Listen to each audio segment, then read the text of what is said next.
নমস্কার বন্ধুরা, মামুনিস কিচেনে স্বাগত জানিয়ে আজ আমি তৈরি করে দেখাবো একেবারে দোকানের মতন আলুর চপ।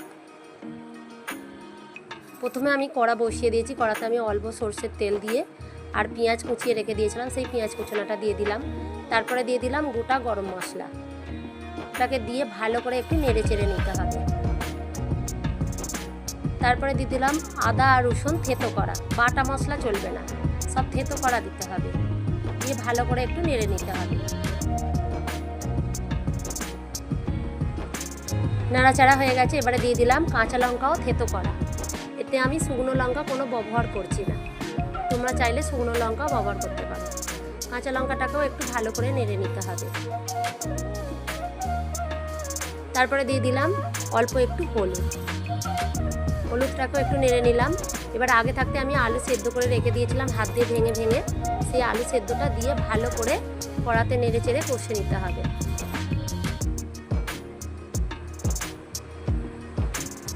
তারপর দিলাম স্বাদ মতো নুনটা দিয়ে আরও ভালো করে নেড়ে নেড়ে কষে নিতে হবে।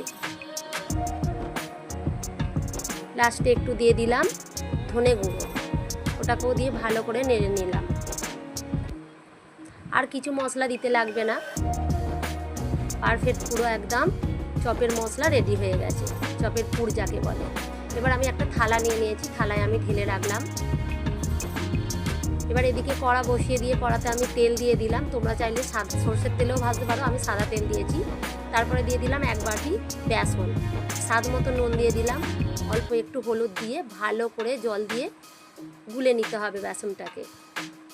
যত বেসনটা বেশি করে ফাটাবে তত সুন্দর গোলা হবে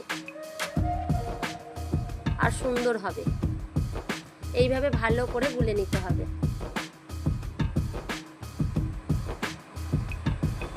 বেসন গোলা হয়ে গেছে, এদিকে পুর হয়ে গেছে। পুরগুলো আমি ছোটো ছোটো গোল গোল করে আর এরকম হাত দিয়ে চেপে দিতে হচ্ছে গোল গোল আকারে। দিয়ে আমি একে একে একটা থালায় রেখে দিলাম। থালার ওপর একটা প্লাস্টিক দেওয়া আছে, প্লাস্টিকের ওপরে দিয়ে দিতে পারো। এবার ওই প্লাস্টিক থেকে একে একে চপের পুরটা নিয়ে আর এই ব্যাটারে তুলে দিয়ে দিলাম। বেসনের ব্যাটারটাতে ডুবিয়ে ভালো করে ডুবাতে হবে। ডুবিয়ে এবার একে একে তেলে ছাড়তে হবে এইভাবে।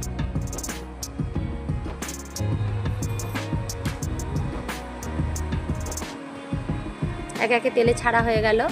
আর সাইডে যে ঝুড়ো ঝুড়ো আছে ওগুলো পরে তুলে নেওয়া যাবে।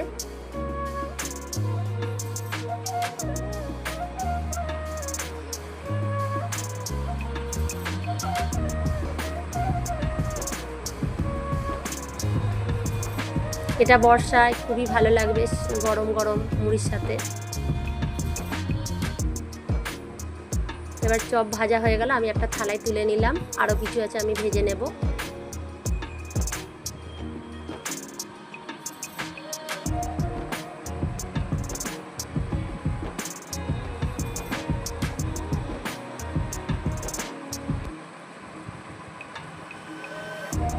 আরও কিছু আছে আমি থালায় তুলে নিলাম। গরম গরম চপ রেডি হয়ে গেল।